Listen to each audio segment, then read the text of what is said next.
Next, we will come to the last event, that is the panel discussion and the Q&A session. We will first like to ask the chairperson of Environmental Rights Foundation as the moderator. Thank you for sticking with us till the last session. We're still about 30 minutes. With these 30 minutes, we will first ask Professor Schomerus to first he had prepared a slide to share with you, not so long. Afterwards, he will briefly respond to his observations after this long day of events. Afterwards, we'll have about 10 minutes for Q&A, but we have a very tight schedule. I'm very sorry because of the venue restrictions, we have to end on time. So just to let you know in advance, and thank you for your patience. Next, we will first ask Professor Schomerus to share with us his presentation.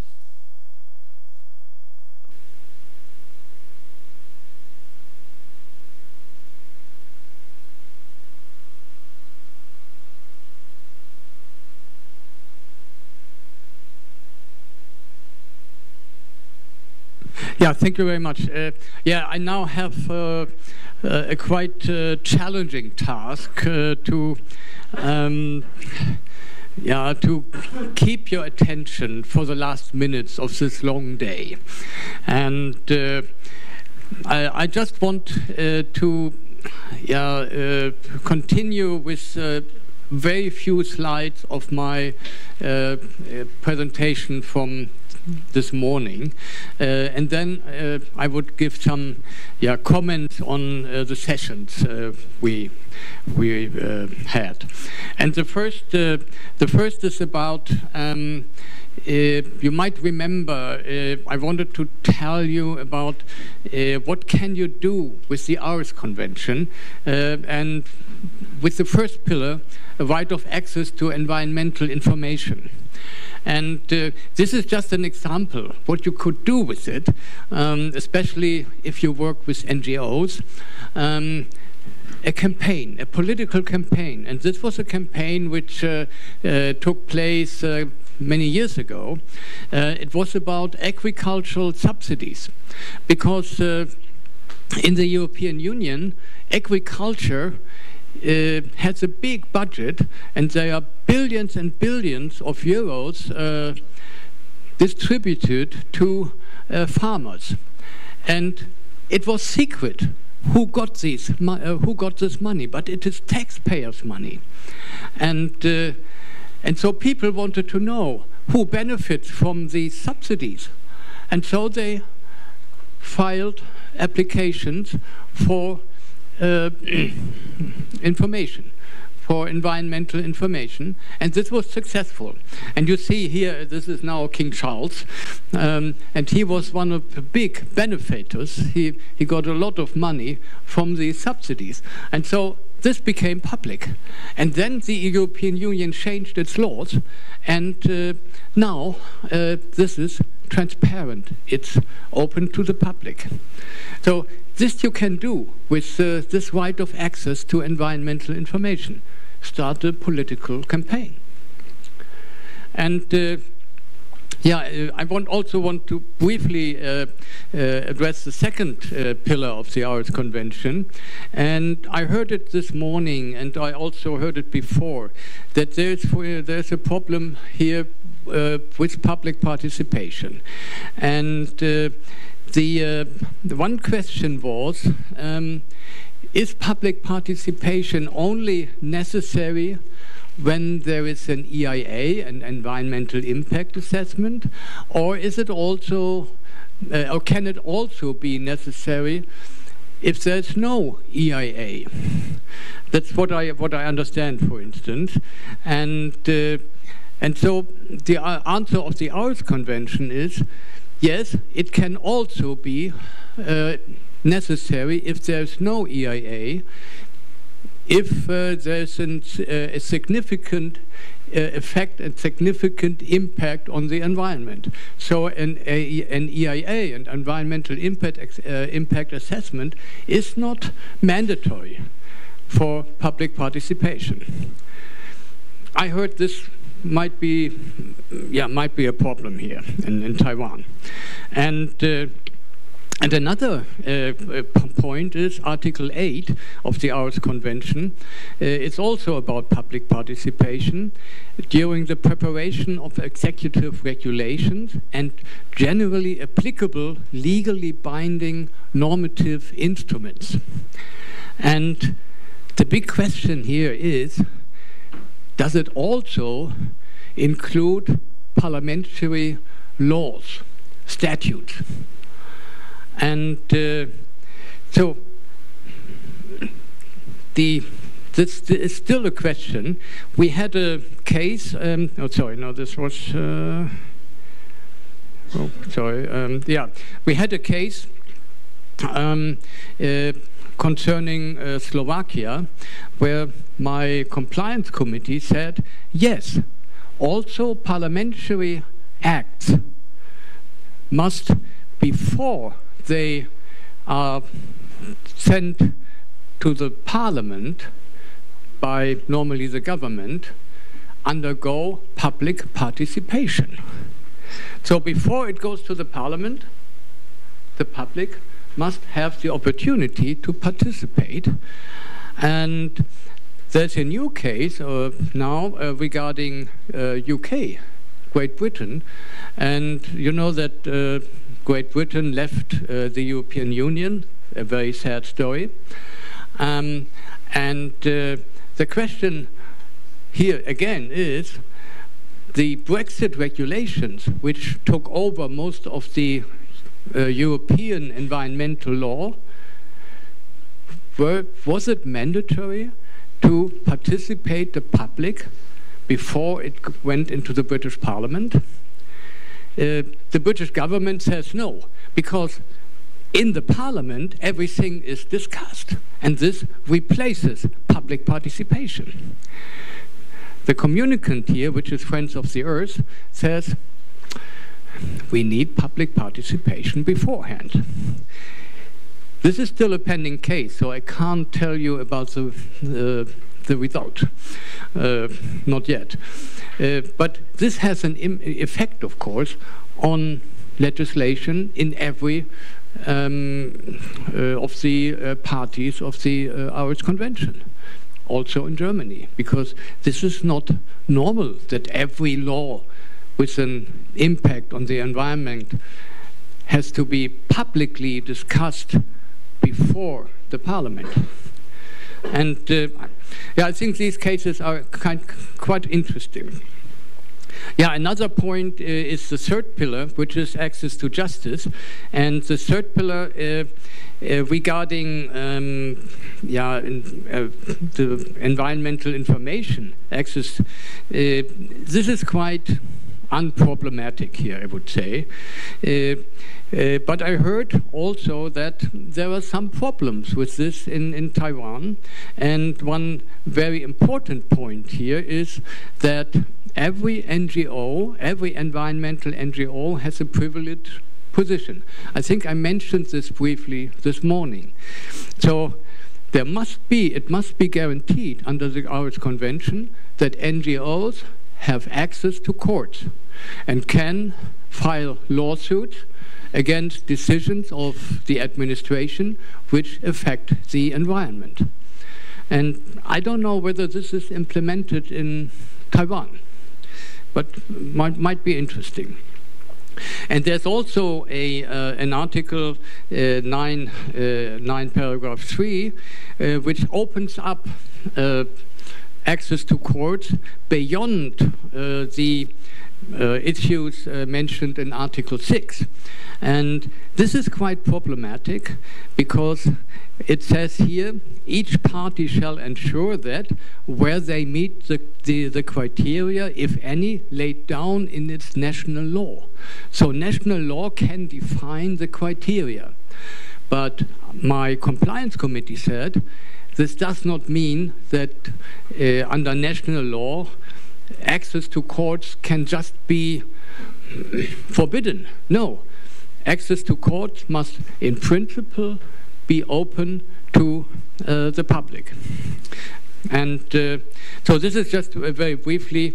I will, due to our limited time, be very short here, and just look at, I think we had this. There are various cases. I won't bore you with all these cases here. I think we had most of them. One case, last case, I would like to mention here. It's a German case. It's about the environmental NGO WWF, so World Wildlife Fund, and Greenpeace.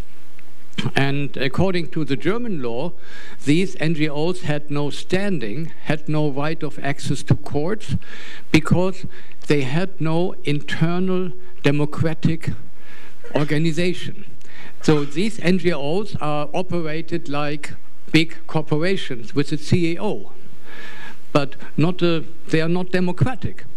And our law says, but they must be. There must be elections to elect the CEOs and so on. And so they went to my, filed a communication at my committee, and we said the German law contravenes the Aarhus Convention. So the German law must be amended now, which is happening at the moment. So we had these conclusions already. This is was very briefly some remarks, and my question is, or how far have you really implemented the Aarhus Convention in Taiwan? I mean, you are not obliged to do so, because of course Taiwan is not a party to the convention, but I heard a lot this morning that there's a lot of initiative here to fully implement the Aarhus Convention, and I really appreciate that. And I will report to my committee when we have our next session in December about this conference here. I think they will really appreciate this conference. And just some final remarks, just in 5 minutes. So the first session was about climate information, transparency, net zero. I just wanted to mention that there is a problem, it's a general trend worldwide about the acceleration of procedures. So we have this in Germany. We have laws in Germany, especially because of the Russian aggression on Ukraine. Procedures must be speeded up a lot. But our Aarhus Convention says for public participation, we need sufficient time for the public to give their opinion. And so there is a trade-off here. So between the Aarhus Convention and the current development, the current situation.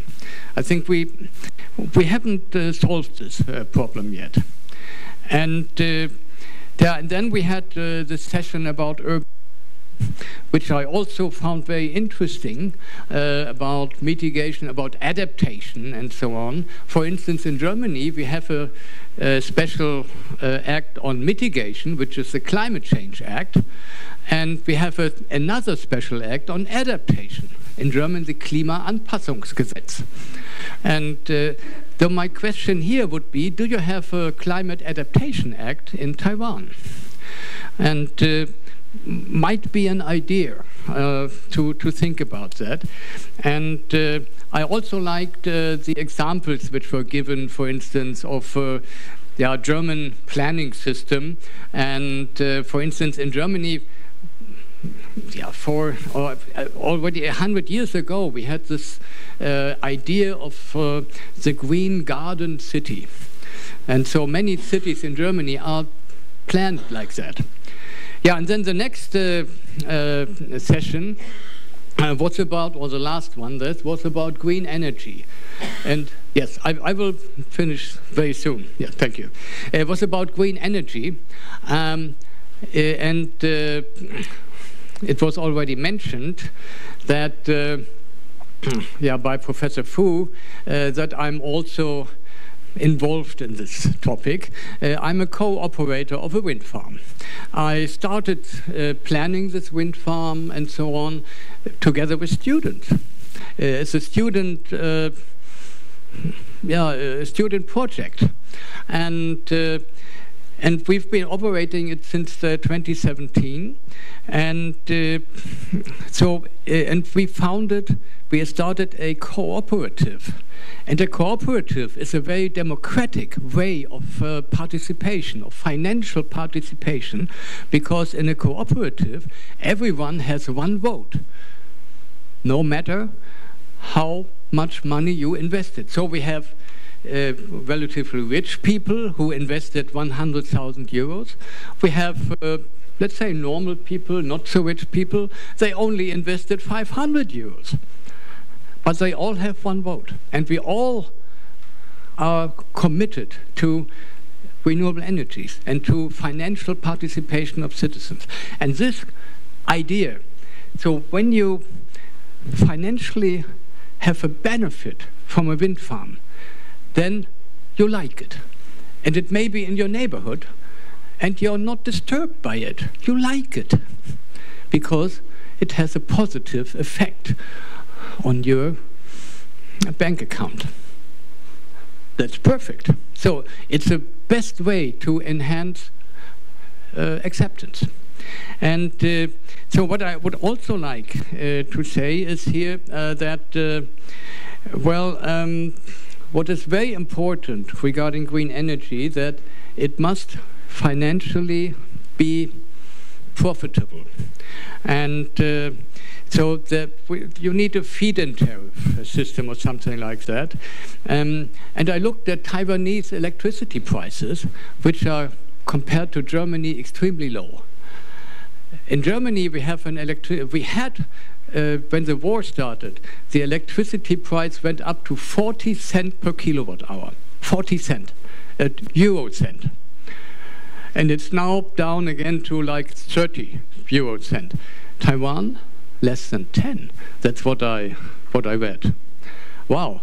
So if electricity is so cheap, it's really challenging to make renewable energy installations profitable. To be honest, higher electricity prices are good for the environment. Because then you invest more in renewables. On the long run, renewables are the cheapest way to produce electricity. But on the short run, you need money for investment, but it will pay. It will pay. And in Germany, we have a system that there's a fixed feed-in tariff, which is then made by tender bidding procedure, but then you have a guarantee for 20 years. So in my wind farm, my wind turbine, we get like 9 cents per kilowatt hour. So, and it's guaranteed for 20 years, and this is profitable. So I think I've stopped it. I just stop here. Now it's 10:02. I think that's what we agreed upon. And yeah, I would just like to thank you very much. I'm really grateful to have had the opportunity to take part in this wonderful conference. And I think these kind of conferences are really necessary to push environmental democracy. Thank you very much. Ja.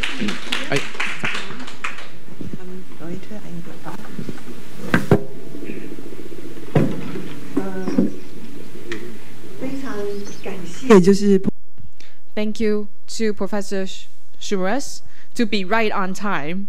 Thank you for being right on time. So we now have 10 minutes left, opening to the floor for our audience members to ask questions. And I'm sure you all have a lot of ideas and questions. Do we have any? Yes, please go right ahead.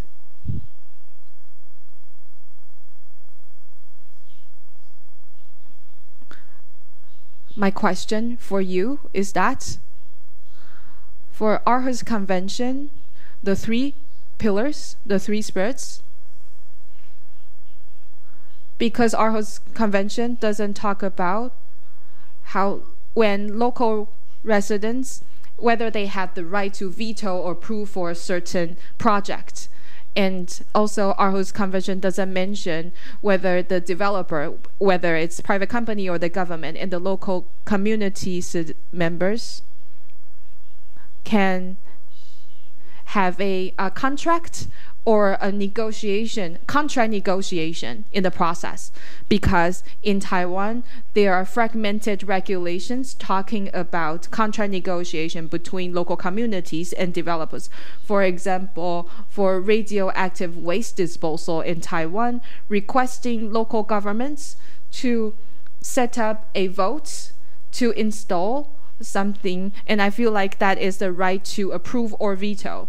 And for environmental assessment regulations in Taiwan also stipulates that if the environmental impact assessment doesn't pass, the development will be vetoed. And that is, in a way, grants the local communities the right to veto a project according to this law.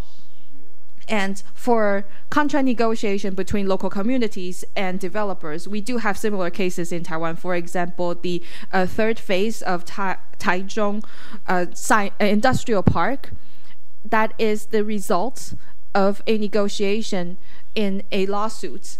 And in wind farms in Yunlin County, there is also contract negotiation between local communities and the government, but that's not a result of written regulations. So my question is that in Germany or in European countries, do you have any laws, regulations, or conventions granting right to veto or approval for local communities and the right to negotiate contracts, and how the framework is constructed in Europe?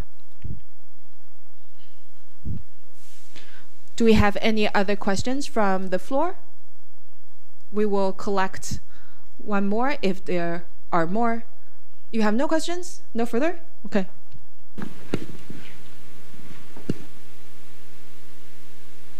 For this interesting question.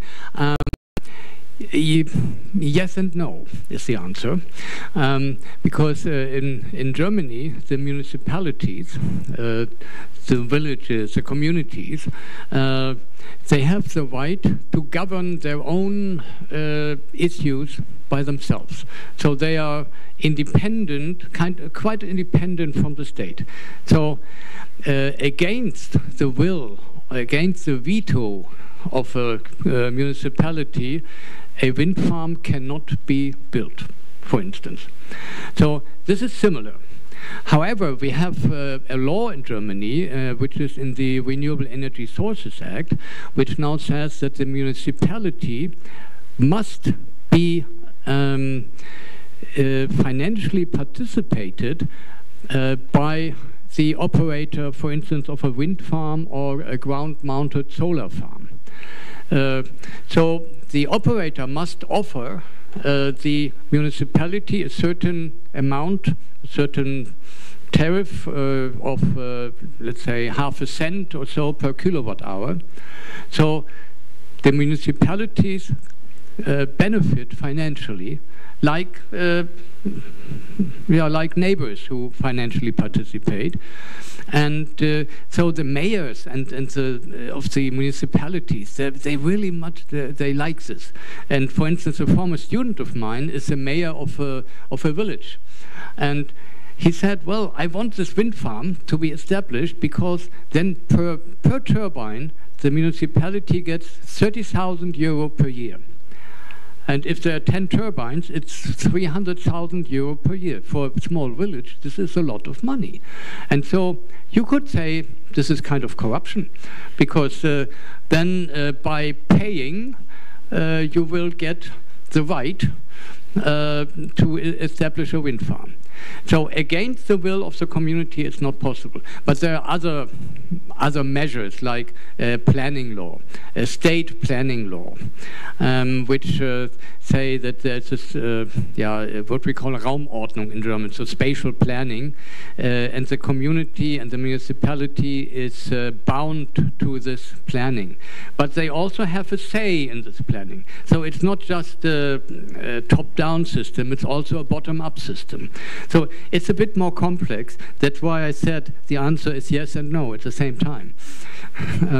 So there's no simple veto right, no.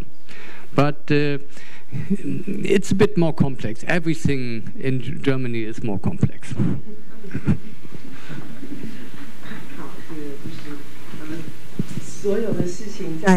So everything in Germany is complicated because the legal system in Germany is really, really complicated. But Professor Schomerus mentioned a point that top-down versus bottom-up. Taiwan really prefers top-down. People expect the government to regulate or to mandate certain things to happen. And the entire democracy actually relies on bottom-up. We rely as the citizens and the communities to initiate things, but we need to cultivate that spirit because we are a relatively young democracy. There's so much we need to learn, so much we need to cultivate, especially environmental democracy. We're facing this issue in environmental democracy. We have 5 minutes left. Do we have any other questions or feedback from our audience members? Please be brief. We have one that hasn't spoken before, so we'll have this audio member to speak first. Really nice to be here, to listen all of participate, and which give me a lot of insightful ideas.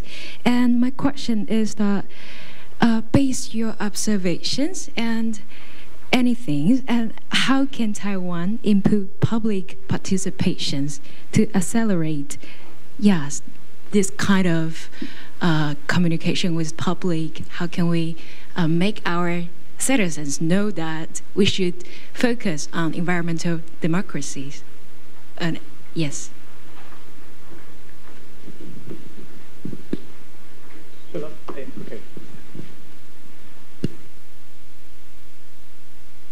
Well, I could talk hours on that, but yes, how to improve public participation to enhance environmental democracy. I think the first thing is you need a clear law on public participation, on the role model, on the basis, for instance, of the Aarhus Convention, the 3 pillars of the Aarhus Convention. So why not establish an Aarhus Act in in Taiwan, an Aarhus Act, which just is a bit of copy and paste of the Aarhus Convention. Although it's not mandatory for you, I know, because Taiwan is not a party of the United Nations. Okay, but that doesn't matter. But you, as a civilized and very progressive and very high-standard civil society, I think you should be able to do this. So, an Aarhus Act, the Taiwanese Aarhus Act, TAA. This would be my answer. Yeah.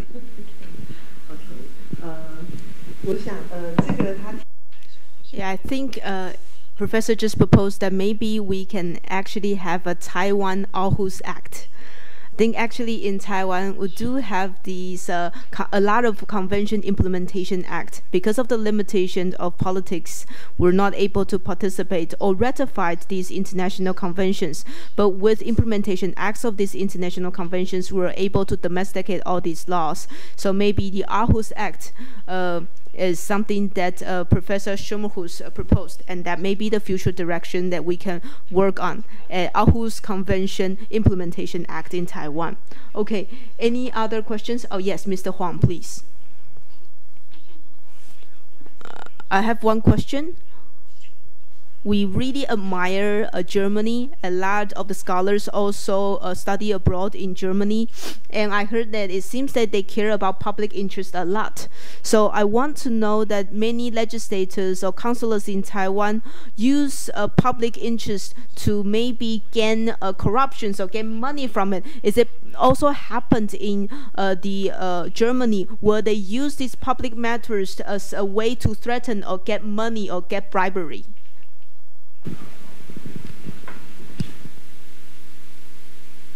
Question.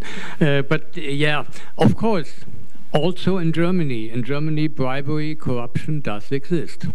In every society it does exist, but there's a corruption index, a worldwide index of corruption, and I don't know where Germany actually is, but it's relatively far up. The best countries regarding this are the Scandinavian countries or Switzerland. There's very few corruption. It's always a matter of what you define. How do you define corruption? Where does it start? And I told you about this example of the law, our Renewable Energy Sources Act, which says that the operator of a wind farm must pay money to the municipality. And so the municipality will be prepared and will be willing to give their consent in the planning procedure and so on to this wind farm. And in this law, there's a special paragraph saying this is not considered corruption. It's regulated by the law that this is not corruption. But you could say it is corruption. Yes, but it's I can't give you I think more examples. Of course it exists, but I think what is really important is that you have strict laws and which are strictly and comprehensively implemented. And this is a matter of the legislation, and it's a matter of the administration, and it is a matter of the courts, of the control by the jurisdiction. This is a very general answer, but yeah, I think that's how it is. Yes, Professor Schomerus also gave us a new concept. In Taiwan, we have a very strict concept of corruption. These politicians, if it's actually for public interest and not personal interest, they may also think that it is corruption. But if the law regulates that these public figure or politician is actually for the public interest and do these things, then it would not be considered as corruption. But for instance, we are doing this for the public goods.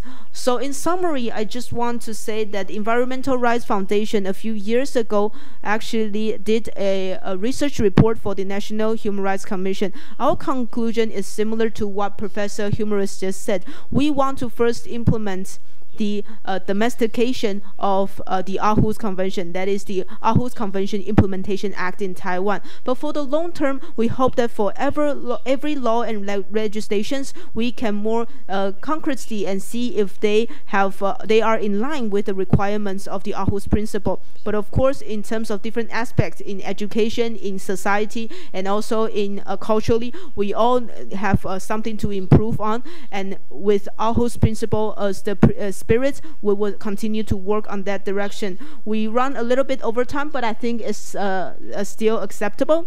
So finally, on behalf of all the organizers, I would like to thank everyone for sticking with us. Thank you for staying with us for the whole day, learning together what it means by environmental democracy, what is human rights within net zero. There are still a lot of things that we need to learn along the journey, but thank you very much. Also, thank you, Commissioner Ye, for staying with us. Thank you.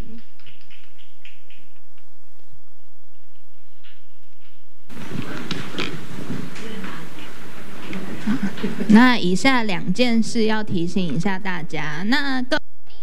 Just 2 things. Before you leave, please return the interpretation device. If you need to register for the training hours, please let the registration counter know. And please sign off before you go. Thank you.